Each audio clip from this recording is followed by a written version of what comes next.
Okay, Gleb Abroskin. I work for FunCorp as ML engineer. Basically, I'm doing whatever it takes to deploy machine learning into production, and instead of coffee, I'm drinking black Earl Grey tea most of the time. You brought a whole new level to this that I like. Half of the shit that you all were talking about, I was like, whoa, I never would have asked that question in a million years. As soon as he said that I am a software engineer who knows some data science, and I'm just like, whatever I need to do, whatever language to get into production, I was like, okay, I'm gonna get along with this guy because that's my job. That's what I wanted. That's what I did. Oh, exactly. So we should probably give some background on who exactly Gleb is and also what FunCorp does, because we jumped straight into it, right? We went right for the jugular. As soon as we started talking to him, we started talking about the feature store that they've created. We started talking about the recommender system they created. This whole talk was very much centered around the recommender system. So what exactly is the context here? So as I understand it, FunCorp has one very popular app, and I think there actually may be a conglomerate of apps. But the first one's iFunny, and it was like a top 10 app store. It was a very popular app. I think it has a ton of downloads. And it's just memes. Memes, and then so they need recommendation system on top of that. Memes are super tricky because they're user generated. They evolve really quickly, and they're going to live and die by the RecSys system in that product. Yeah. So he talks to us a ton at a very, very deep level and this granularity that we don't necessarily get to a lot. And that is in part thanks to you being here, Jake, because you are, as I mentioned it, I don't think we were recording though, you are, in my eyes, Mr. RecSys. Whenever I talk to you, I feel like at some point we start talking about recommender systems. So it felt only right that you come on here and you talk to Gleb about this. It was, yeah, I do like recommender systems. I like thinking about the entire loop of them. There's so many interesting challenges. It is so much bigger than just one little modeling problem. I love them, but I like them as I think as a software engineer, I think they're really interesting. So I highlighted there, in this, I think we talked about client logging, data pipelines, A/B testing.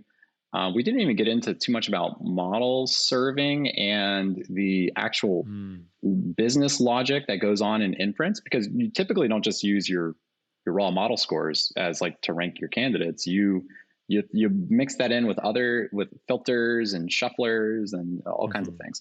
Yeah, it's incredible to see the maturity that these guys have. I love that Gleb was so humble about it, but really when he broke it down and how he talked about A, the feature store they created, and B, just the velocity that they have to be able to create a whole new pipeline, a whole new model, and put it into production after what was it, 2 weeks and then a month? I think you said about a month. That was what I was most impressed by. Their system was clearly, now I think that maybe partially they've got good experts. So you have people that know how to use your system.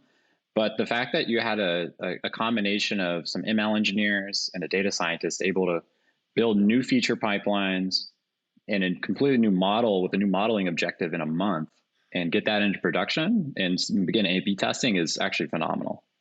This is what dreams are made of. Well, and you have to be iterating quickly because, we also touched in there, and again, they have multiple blog posts about this. You try ideas and they don't work. It's all about the name of the game here is, how long does it take you to try your idea? Yeah. So we are leaving all of the links for the blog posts in the description in case anyone would like to check them out, because it is well worth your time to read how they're doing things. They're doing an awesome job documenting the evolution of their platform. I think that's something really cool to see. And it's kind of a random company that you wouldn't expect to have such a strong engineering, outward facing engineering team. But as Gleb told us, he has a DevRel person that is doing a lot of work to make sure that they're not only shipping to the product, but they are shipping to the blog. And before we jump into the full conversation and we go at 1,000 miles an hour as soon as we get into it, I want to mention Jake. So a lot of people are going to be like, who are you? and we should intro you real fast. You were working at YouTube on the recommender system, and now you're working at Tekton on their feature store. And so you are uniquely positioned and very much what I would consider an expert in this whole field. It's like you are knee deep in recommender systems, feature stores, everything that comes with it, like the difficulties and the challenges. So it's perfect. I'm super happy to have you on here, and I want to thank you for joining us. Now, let's get into it with Mr. Gleb.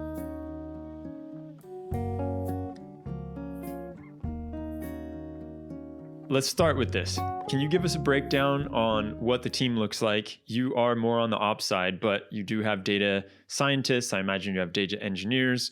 You're moving really fast. You're doing lots of cool stuff with machine learning, especially around recommender systems. But what's the composition there? There are 3 other software engineers, currently 6 data scientists, 1 DevOps engineer, but I would say he's kind of part-time with us because we do not have this many troubles with Kubernetes right now.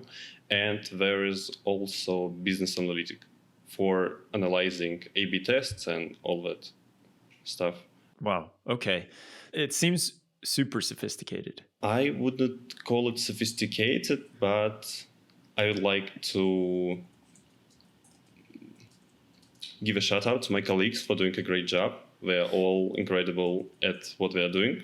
So even with such a small team, we are able to produce, in my opinion, great results. And yeah, that's kind of it. 6 data scientists for three software engineers. That sounds like that's a really heavy ratio. It must mean that because in my experience, data scientists come up with pretty ambitious ideas, and then it takes like a team of engineers a quarter to try it out. So in my previous job, it was like 1 data scientist for like 4 engineers. Yes, that is true, but we were able to build such a system where data scientists have almost complete control on the features, and they are completely unblocked in deploying the models. I guess we'll talk about it later. So we are able to maintain such a proportion of engineering in data science and still have some kind of a platform for them to build things. So now comes to the juicy part. Like, what does that look like? How did you create that for the data scientists? How did you know what to create to basically just to level them up and give them what they need to self-serve? The first thing, I guess, is some kind of trust that they are not going to break production. And it was achieved by having quite heavy level of monitoring. It is not enough by any means, but they are quite confident in our data. And in databases that hold this data, we know how to deploy them, how to scale them, and how to write applications which use them. There is Airflow deployed in Kubernetes, and Kubernetes is in basically full control of a data science team. They can deploy whatever we want here on any schedule. And by this, we are achieving such a ratio and such a time to market pace, I guess. So that is going to jump ahead. I was kind of thinking about asking this question later, but so you mentioned in one of your blog posts about your all's feature platform, your feature store. You have these specs for offline and online Spark pipelines. It all sounded very powerful. So you were able to do joins across Kafka to a MongoDB database. And I thought that sounded really powerful, but also maybe very technical, like that this would be something worked on by like ML engineers, not data scientists. Are your data scientists actually building, whenever they want a new feature group, are they going and building those pipelines? Sadly, I have to say no, they are not. The way they build features is by writing complicated queries to the ClickHouse and putting this data into MongoDB. This is the way for them to do it, but our engineers use Spark mostly, and there's kind of not a framework, but a bunch of interfaces which allow us to write the code faster. And that's our vision of a feature store. I will get into the details later, I guess, but the idea was that we wanted to give data scientists complete freedom on what we do and just let them rip it out and do whatever it takes to deploy the model faster. So we have decided against the single platform for all the features and went with this approach. So one of the things I was reading is that you all are moving from matrix factorization, just purely matrix factorization RecSys, to more diverse feature sets. So, previously you only needed basically one feature, like the user's history. And now anything that a data scientist can think of, you may need to build a pipeline for. So it's getting a lot more diverse. It's getting more complicated. You need kind of difficult aggregations, custom stuff, et cetera. So was that the impetus, like moving from something more sophisticated than matrix factorization to, neural nets, or I think in your case, a boosting model? Was that the impetus for your feature store? Is that the point at which people need to, if I'm building a RecSys system, do I need a feature store if I'm just doing matrix factorization, or do I need to do it whenever I'm trying to build a boosting model and something more sophisticated? So I would say it depends on the environment. For us, the approach we took to the problem was we are trying to build a lot of small chunks of code, which provide a single feature, because as you said, data science team always wants something new, something stored in the database differently, something new input into the model. And we were not able to gather the requirements in a such way that we will provide the sophisticated and stable system on the first try. So we decided to go from the bottom up. So you'd say your infrastructure is fairly thin, and what you built it in a way that's like fairly modular. So whenever someone needs a new feature, it's mostly new custom work. Yes, on top of a fairly thin system. Yes, right now it's basically copy-paste code of another feature, and we are fine with that at the moment. We will just abstract those features with an API later when we know all the requirements we need for the recommendation system, and the only goal would be to iterate as fast as possible around those predefined set of features. How many distinct models are you using with these same features? So are you getting like feature reuse, or is it there's one RecSys model that you're trying to power? We are definitely reusing the features across, I would say, 2 to 3 models at the moment, but the way we do it is through A/B testing. So basically, one data scientist at the moment controls 1 to 2 A/B tests, and they run them out. And after that, we decide the winner, or it might be a control group if a test failed. So we don't have this many model on the runtime. So I was interested in breaking down what you felt like were differences in how you define a feature store and what Jake was thinking of as a feature store. Because I think the complexity comes into like, wait, what are we saying here as far as a feature store goes? In my eyes, the common definition of a feature store would be a bunch of job declarations for offline features and a set of tools or in our jobs to move them to the online store. By offline, I mean the data for the training. By online, the data for the inference. There should be a common layer which allows a person to get a set of features or feature groups in the store of choosing. But it includes, first of all, the common API for getting or setting features in one of the stores, and some meta information about the features. And we didn't like the idea of not documenting, but declaring the features, because it is kind of hard to get right from the first take. Because it took me 4 times, I guess, to write 4 attempts to write a good interface around the Spark jobs. But I'm getting ahead of myself. I think that's actually maybe not too different than I think how maybe more broadly I think about a feature store or a feature platform.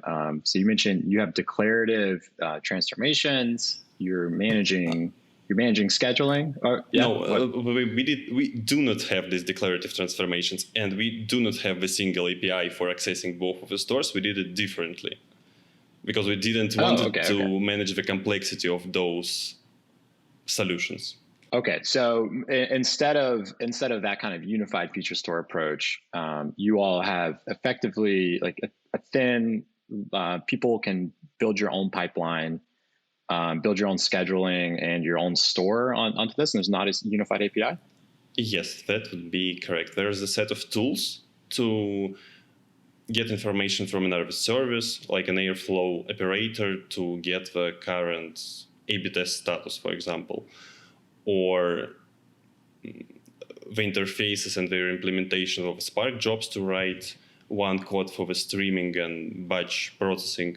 But there is no platform or a way we force people to write features. It sounds like you all are already iterating on models. You have a very sophisticated RecSys implementation with this kind of, I'd say, like a fairly ad hoc, like set of feature pipelines and systems.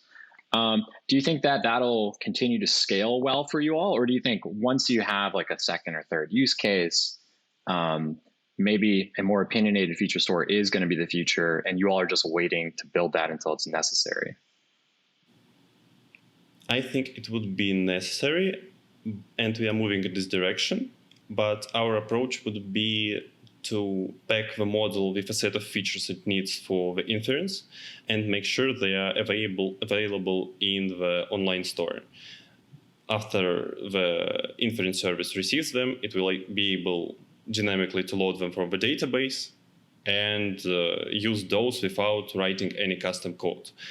But to get there, we will have to abstract our current solution. So that would be necessary, but later. So it sounds like you all didn't need to jump to a full-blown feature store and feature platform for your first use case, and instead you're going to level up your way there as needed to, like, because a lot of the benefits of a really centralized platform don't start coming into play until you have a very large team and multiple use cases. Yes, that was exactly our thinking, and the full-fledged feature store like Tekton might be useful for like 100 of data scientists, but for our team of 5, it would be kind of overkill to learn all these abstractions and layers of sophistication. So I'm wondering where you're going when you think about the feature store that you have and you think about the future. You kind of hinted at what the roadmap looks like, but what are some things that you're specifically focusing on to help bring more maturity into the way that interacts with the data scientists? I think the first one would be monitoring. There's never enough dashboards in Grafana, and we are still having major incidents, not outages, but incidents in our data platform or on the model side of things. That would be one thing. And the second one is just providing all types of tooling, like Airflow operators, this Spark framework, or the CI/CD pipelines for deploying code faster. So yeah, I would focus on that first. Demetrius, I think we both listened in on a really good talk from Chip about monitoring in this space. Gleb, so monitoring, you can do it at a lot of different points in this system. You can do it whenever you produce the data, the feature outputs, or the model outputs, the final business objectives, and click-through rates, things like that. So where all of you are finding the most value and stability versus, like, what would the advice if someone's building a new RecSys system? Where would you advise them to invest their time in monitoring? I think the most important part would be the business metrics, like click-through rates, action rates, and all the other stuff, which allows to receive direct feedback from users. And all the other technical mentoring comes next to it, because business will make a decision based on business metrics. And first of all, we should make sure they work. And after that, we will add more and more dashboards for the technical part to understand where the problems came from. What kind of, and I'm curious because we had problems. We had problems with this at YouTube. What's your kind of latency for business metrics? your really good business metrics are typically very lagging. So which ones are you using, and what's your latency for alerts to go off? There are different types of metrics. The most important one are on the daily basis, but like the most important one is retention, and the most important retention is like 30 days or 30 days or 50 days, and you won't be able to get it until you wait 30 days. But there are daily and weekly metrics that allow us to check the experiment quite in all the ways we need, I would say. And there are hourly metrics are there too, just less of them. Okay, so your monitoring is mostly to make sure A/B test isn't going off the rails and really tanking business metrics for some fraction of your users. Is that a fair way to say it? Yes, that would be fair way. Demetrius, I have some questions. So in my experience, business metrics and choosing good metrics is like maybe the hardest problem in RecSys. So I have some questions around that, but Demetrius, yes. Did you have anything that you wanted to get to first? I love that because there are so many times where, and this is probably something that comes up so much, right? Is the metrics that you're choosing. We just actually interviewed the DoorDash team a few weeks ago, and they were talking about how one metric that they use is this velocity to production, like basically the velocity of the machine learning team and how fast can they productionize a feature, how fast can they productionize a model. That's one metric that they're looking at. But I'm a huge fan of thinking through every metric and why certain metrics are chosen, because it shows you where you're putting your emphasis. It shows you where you're putting your focus and why. So Gleb, you all mentioned, I think you actually highlighted this in y'all's blog post about you originally had we're trying to optimize likes, and your business objective is retention, and it turns out that likes are not a good metric to optimize for retention. So can you talk about maybe two things, how you all are thinking about metrics, like picking a good target metric to drive your business objective, and then what makes a good target metric? In our team, it's more of a data science job to select a metric and more of the business side of things. We are dreaming about training models on retention, like the Spotify did it, I guess, to be able to move people from the cohort of non-active users to the active ones, or to revive them as users. But it is very hard to build such a model, and you will need a lot of, not monetary data, but a lot of different kind of stuff to build it around. So currently we are using smile rate mostly. There are different targets right now in A/B testing, but I wouldn't be able to name them. So I'll speak from my experience, and maybe YouTube's mileage, or maybe YouTube's mileage won't vary that much from where you all are going to wind up. We had the hardest time with what we want: long-term metrics. We want user growth, we want retention, we want ad revenue, all those things. But you can't experiment on those cycles because to measure user retention takes 30 days, right? So if you roll out an A/B test, you can't wait 30 days for metrics. Also, the variance and measuring those metrics, so they're very non-sensitive, they're very lagging metrics, so they're terrible for using for A/B testing and using to train models, because again, you have to wait 30 days for your labels if you're trying to model 30-day retention. So we started having models that would predict retention, and then that would feed into other models, and it becomes this nasty whole problem. But by picking something that's easy, you want to find the right balance between metrics that are sensitive, that are fast to get results back from, and are actually practical to model. And that was kind of a never-ending struggle for us. One might be the time spent in the application, because it correlates with, it might correlate depending on your application with retention or the revenue per user. But in our case, I do not remember a single model we deployed with this kind of approach. We tried a lot of them and they didn't work out. Yeah, we also ran in. we're getting simpler things. I think some of our winners ended up being, if you engage with this item, how much more will you engage with the rest of the app after that for today, or something like that, which, but it ended up these conditionals, and then just to build that, the data engineering pipelines, which is, so this is the next place I was hoping to take this is talk to you about, like, you all mentioned like measuring implicit signals and having like really good ways to measure everything the user is doing in the app and structuring that in a way that you can build interesting features and interesting labels. So can you all talk about that? How, I think y'all mentioned that Android apparently your Android system didn't have any logging for a long time. You're using only iOS for data collection. And how challenging the problem is to actually get like deep, interesting metrics from a consumer app, and that you can rely on for your back-end business stability. Well, I should compliment you on reading through a lot of blog posts on our Medium, I guess. And yes, there was a problem with Android metrics. Our pipeline looks like one very reliable Java service which collects events from the users, all types of events, from likes to comment section opened and different kind of stuff. Then they go through the Kafka and in parallel to the ClickHouse on the hourly basis.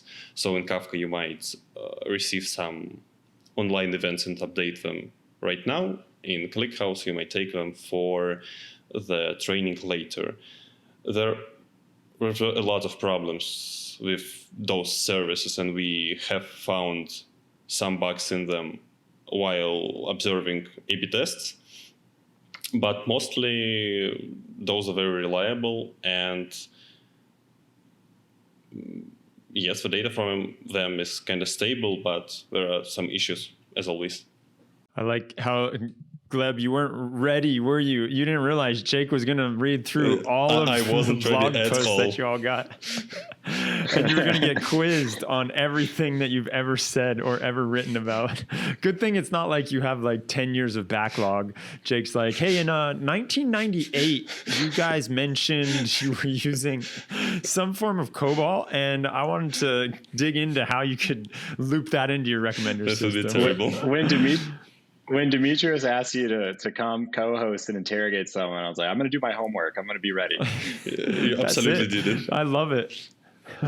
I was just going to ask about how basically the bigger picture on how the feature store and the recommender system play together, and then what other pieces of the recommender system you have, because I know you're deploying things and you put in these blogs some awesome stuff. It's kind of going up a little bit of a level from where we were at with this granularity. So Jake, if you had one more that you wanted to get in this like super granular topic, we can do that, and then we can go I think higher. we can veer off, unless Gleb thinks there's something very interesting here. So, but I'll tell for people that are interested in RecSys, client logging and the data pipeline to get those logs into like reliable features, reliable A/B metrics, and training data and labels and everything is a very, very complicated problem. But it is what do you mean by that? Also, it was you can't just leave us with that. I'll give my 2 cents, and maybe Gleb has some thoughts too. Why is it a problem? Typically, and especially like larger B2C apps, like your consumer app is your front end. It's a front end team. They're pretty decoupled. They don't want to think about. They want to reskin their app. Logging is this kind of black box. They shoot the logs. They're not positive always what it does, and it's a feature into a model. No one's really sure what all of them do.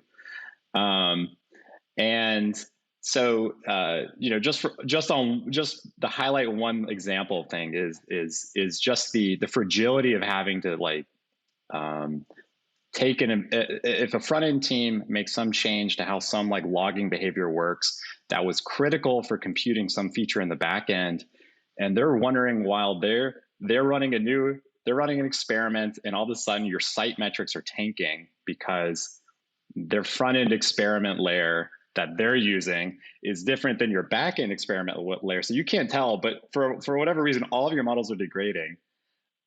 That's just one example of why this is such a hard problem. Gleb, I don't know, you were laughing a little bit. I don't know if you all have experienced this. I have not, but I can imagine the joy on the data science team faces when they learn about this question. Yeah, I can relate to that.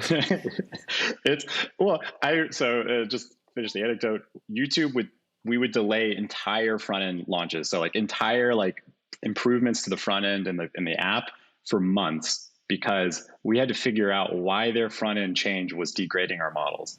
And so it's just these could be terribly, terribly difficult problems. Oh my God. Yes. And well, let's stay on this. Gleb, what are some things that you've seen and have caused equal or more headaches?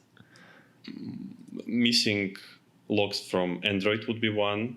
The second one would be missing logs from a part of our application. So we have two types of feeds. One for multi-armed bandits, where people do exploration of the content, and the logs from it were not getting into the Kafka, so they were not getting into the recommendation system, and it was degrading slowly. And the third problem would be sometimes our clients might go offline and not send logs for a certain period of time. We will come to Kafka with timestamps that make no sense, with events that happened yesterday or 2 days ago, and there are some features in Spark or other tools to handle that, but it might be a challenge if you don't know about it. This is the non-glamorous side of MLOps or RecSys systems that no one thinks about, but it actually ends up making a system. It can make or break good features, good labels, and good modeling. Yes, that's absolutely true. But Demetrius, we can pull it back out of the weeds, because I don't know if MLOps folks, if client logging is their jam. So maybe you could steer Gleb's experience and and the model deployment, or what else are you thinking about?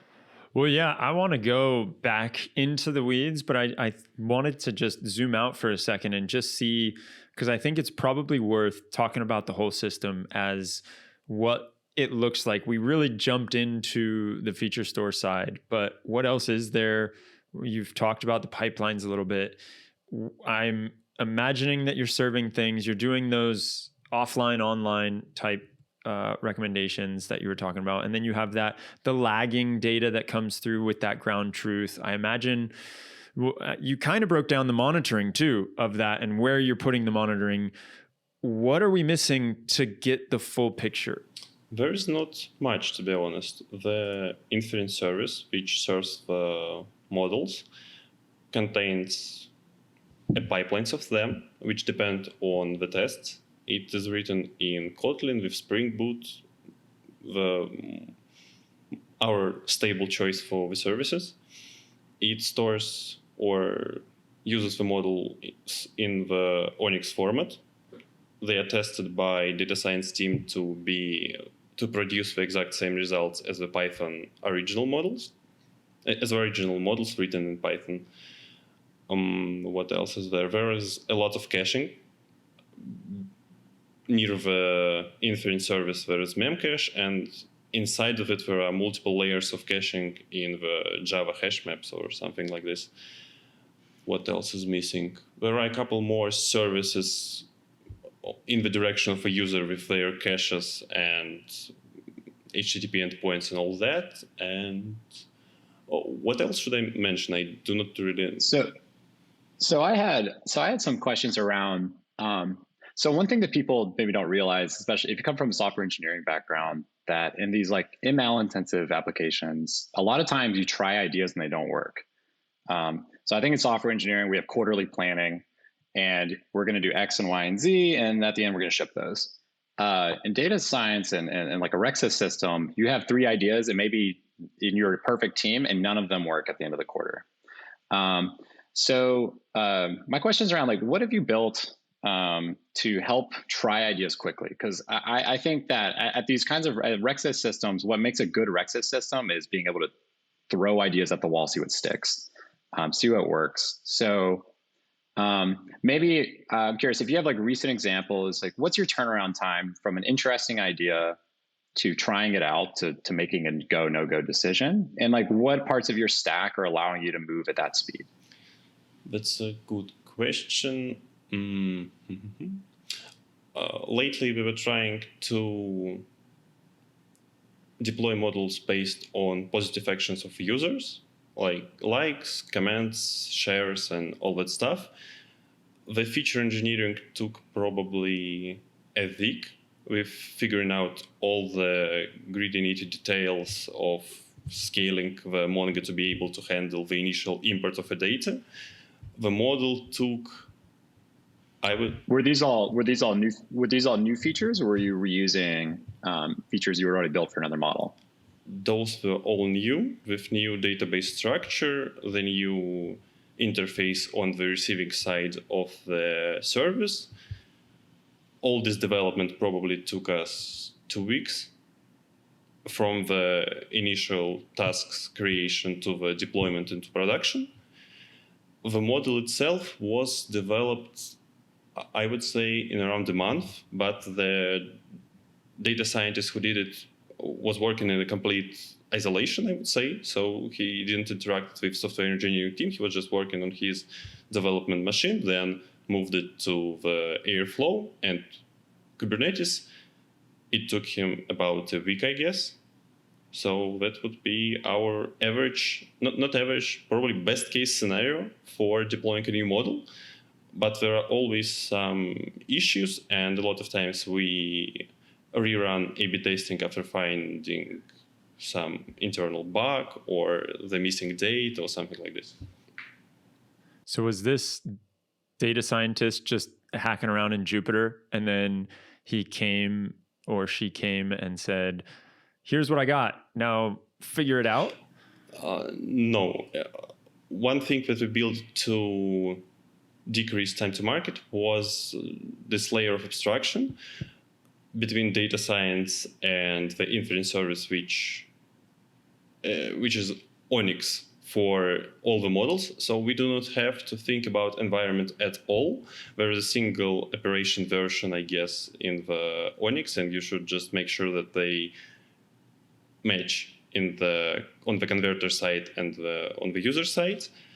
And it allows us to give complete freedom for the data science to just produce this single artifact and then put it into the service via HTTP request. So this is one thing we built to decrease time to market. So there's I kind of wanted to dig into a couple things there. So number one is like, it's kind of remarkable that your data scientist was able to, I mean, I think anyone that has worked on like one of these systems would say, if you can put a data scientist alone in a room for a week and they're able to produce something in production, that's really good. That's, in fact, I think most data scientists would be jumping up. They would love that, because normally they work in a week and then they hand it off to a team and it's a quarter later or something. So the main, it sounds like the main thing that you all are allowing to do is you have your inference service, push API, Onyx.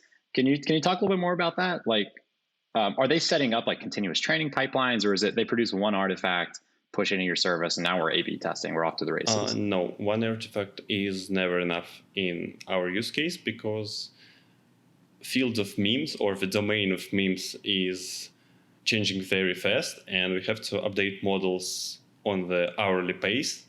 So every hour we deploy around 20, I would say, models, which were retrained on the data from the previous hour, or the 2 hours ago, I should say.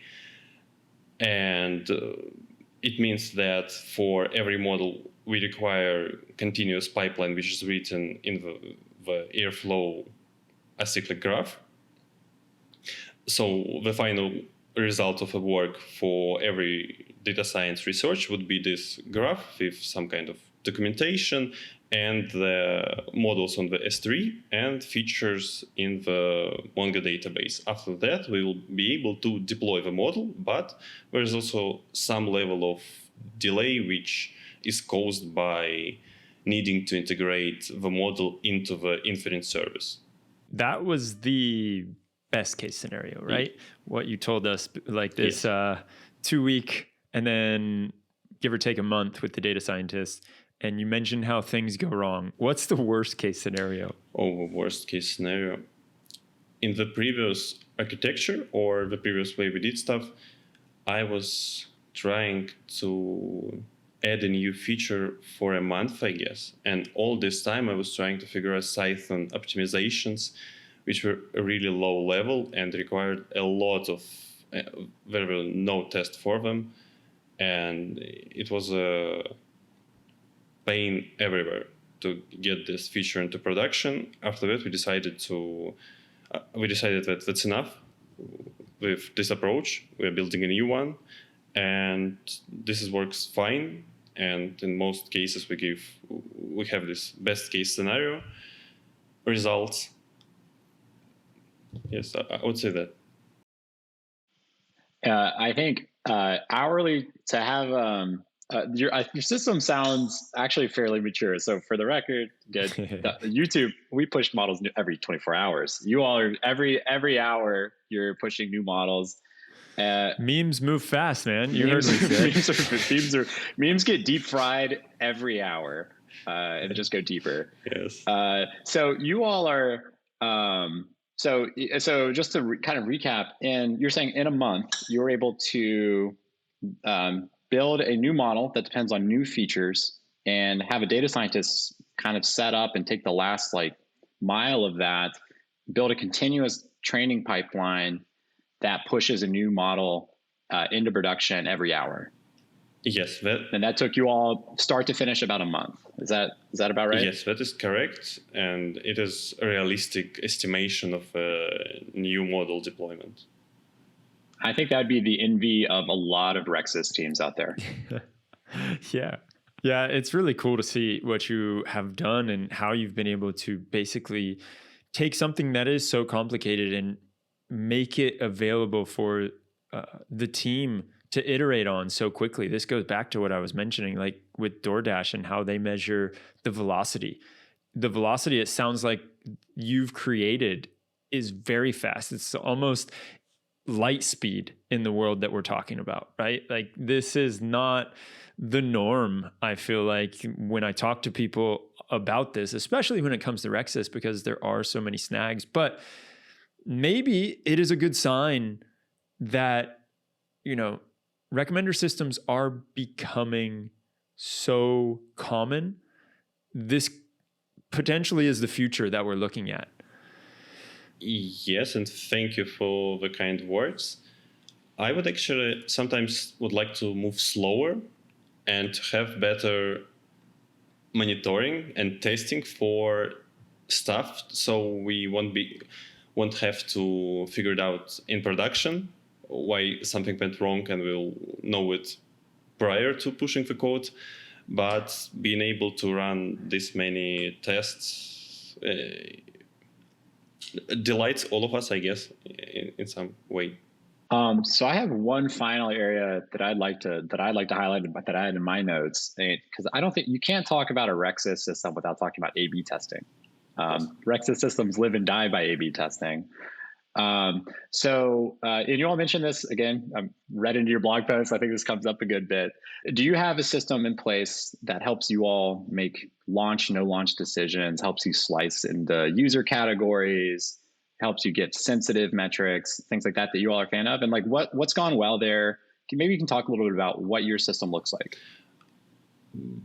It's not a single, but multiple ClickHouse instances with all the events across all the users in all the countries, and a lot of Redash dashboards with many slices around them. We track kind of content we are showing by categorizing it in different groups.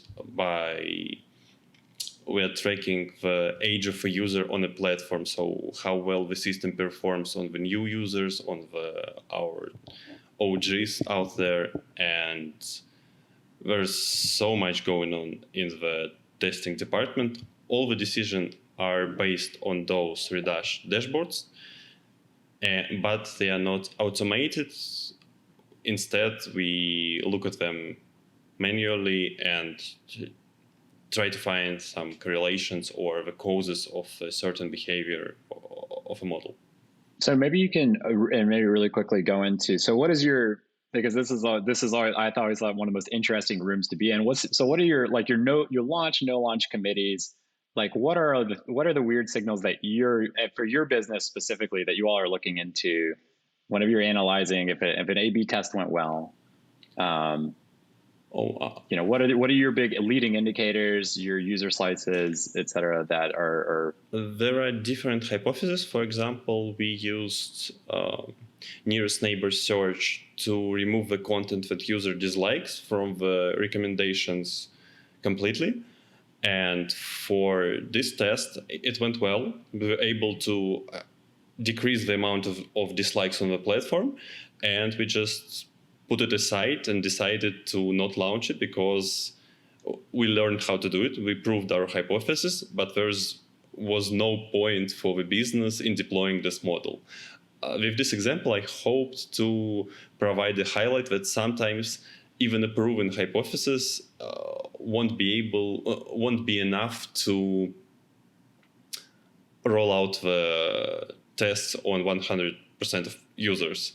So a lot of times we're just experimenting with the behavior, trying to see what our model caused in the users' patterns, and then decide what to do next.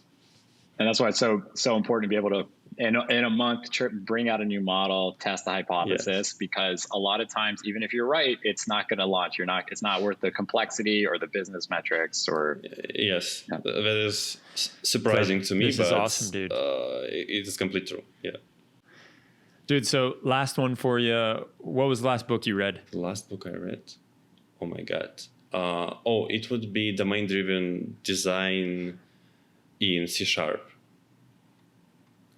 I wanted to learn about... I knew it was going to be something technical. Yeah, I wanted to learn about writing better APIs or services or restricting domains between the services, because we kind of not struggled about it, but we didn't have an idea around the services. So I have tried to learn something new. Incredible, man.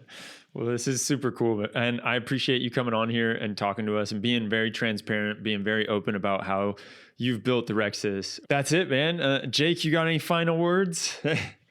No, I wish my last book I read was as technical, I think. What was your last one? Winnie the Pooh?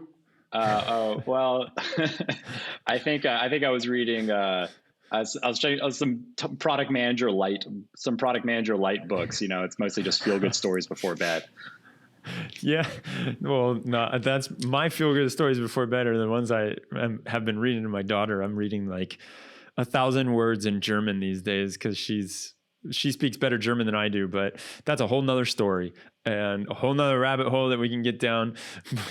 Gleb, man, thank you so much for coming on here. And if anyone wants to hear more about what you all are doing, I highly encourage them to read the blog posts. There's so much information on all these blog posts. We referenced it a ton. We'll leave those blog posts in the description. I'm sure if you made it this far, you're going to love the blog posts.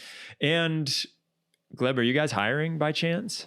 Yes, we do. And this week there will be a talk by me on Yerevan Data Fest, which will highlight those ideas, but I promise better English and kind of better structure of No worries, dude. This was perfect. So we'll link to that talk once it's out too in the description if anyone is wondering where they can find it. Thanks again, Gleb. Thanks for having me.